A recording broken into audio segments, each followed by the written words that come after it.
Quibi stands for Quick Bites, Big Videos. But after watching it for 4 hours straight, I've come to the conclusion that Quibi should change their tagline to Quick Bites, Big Data, because you're gonna need a lot of data to enjoy Quibi. In this video, I'm going over battery consumption, data consumption, and I'm also bringing on streaming expert and Quibi fanboy Craig from reviews.org to give us his opinion on this groundbreaking new streaming service.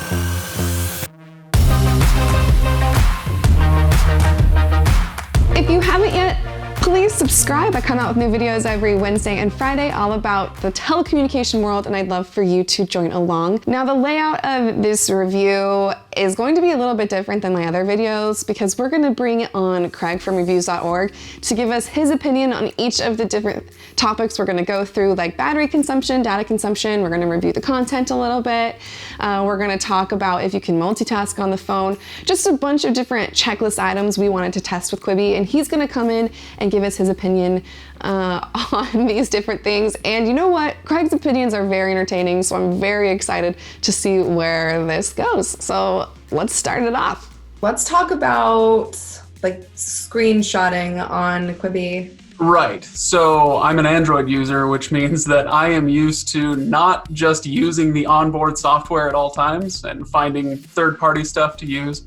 And so I downloaded a different screen recorder app. And that one got around the Quibi firewalls or whatever you want to call them just fine. And I was able to screen record. I feel personally attacked by your comment. So I'm used to being creative and finding new ways to use my phone. What can I say? Have you ever been watching a streaming service and see an actor making a funny face and you want to make a meme out of it? Oh, I came here to tell you that you're a meme, ma'am. I'm a meme, ma'am? What are you talking about? Speak English, boy. A meme, an internet phenomenon. Oh. Well, you can't do it with Quibi, at least with the native product that comes with your cell phone. So with iPhones, I can't do the screenshot and I can't do the drop down and press screen record. Quibi won't allow that to happen, but we did find that you can get a screen grab with a third-party app, and that will work just fine. If you really want to screen record something or screenshot something from Quibi, you can do it with a third party, but not with the native apps that come with your phone. Okay, did you have any issues starting up Quibi? I didn't have issues, probably because I'm an iPhone user. Okay, fine. All right, here's where the tables get turned. Yeah, I did have issues. I'm still on an older phone. It's about 3 years old. It's a Google Pixel 2, and that one, when I downloaded Quibi onto it, I opened up Quibi, and every time I tried to watch a show, it would tell me something went wrong, and I tried restarting the app, and all sorts of stuff until I realized I'll just restart the phone, and as soon as I did that, it seemed to kick it into gear, and things worked just fine after that. But yeah, it was a pretty big glitch right there at the beginning.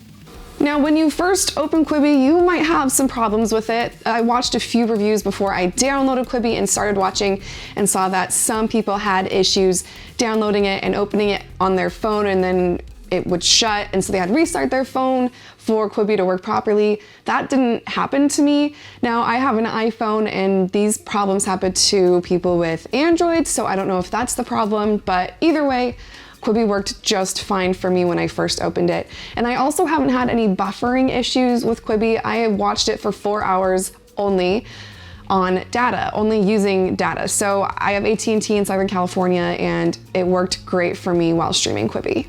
If every 8 minutes Quibi stops, plays a commercial, then starts rolling again, I can imagine that would get really frustrating. So if you're deciding to choose between the ad-free Quibi or Quibi with ads, I might just say spend the extra $2 to $3. I can't totally remember what it is, but spend the extra $2 to $3 and get ad-free. Let's talk about multitasking. You kind of can and kind of can't multitask, and we helped each other out with that because I texted you to see if we could text while watching Quibi. Right, and that's going to depend on your texting app.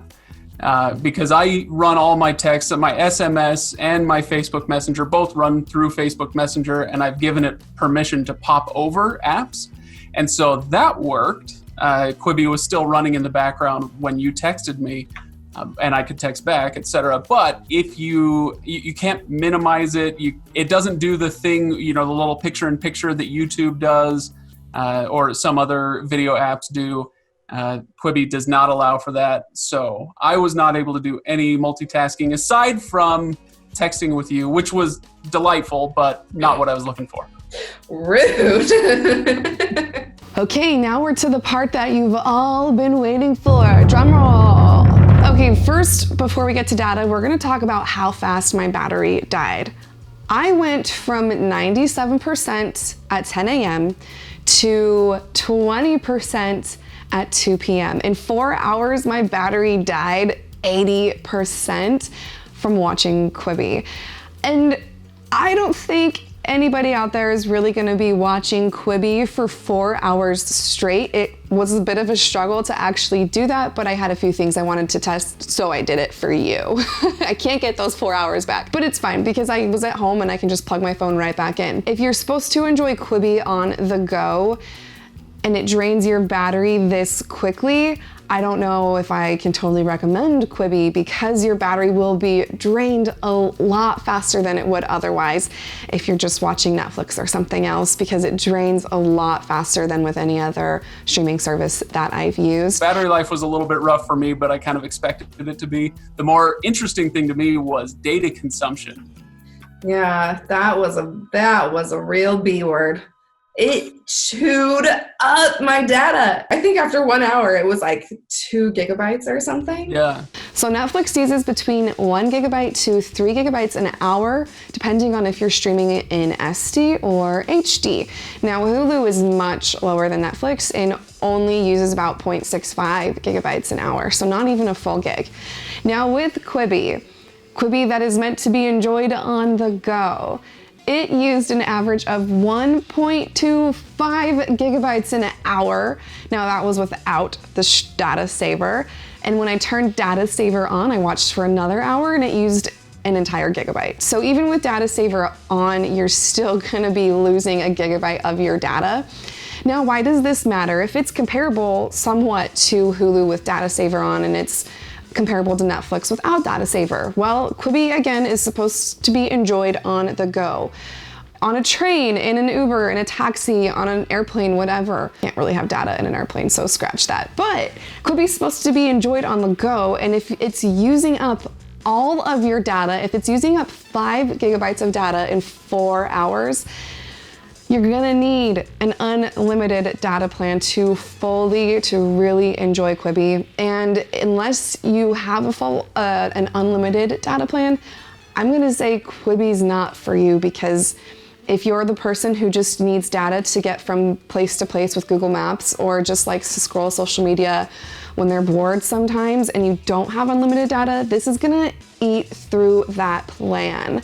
So what I'm gonna say is, if you still really want Quibi and you don't have unlimited data, just make sure you turn that data saver on and make sure you are watching Quibi with Wi-Fi as much as you can. Otherwise, you're gonna run out of data really, really quickly. So with Quibi, how realistic is it to watch on the go?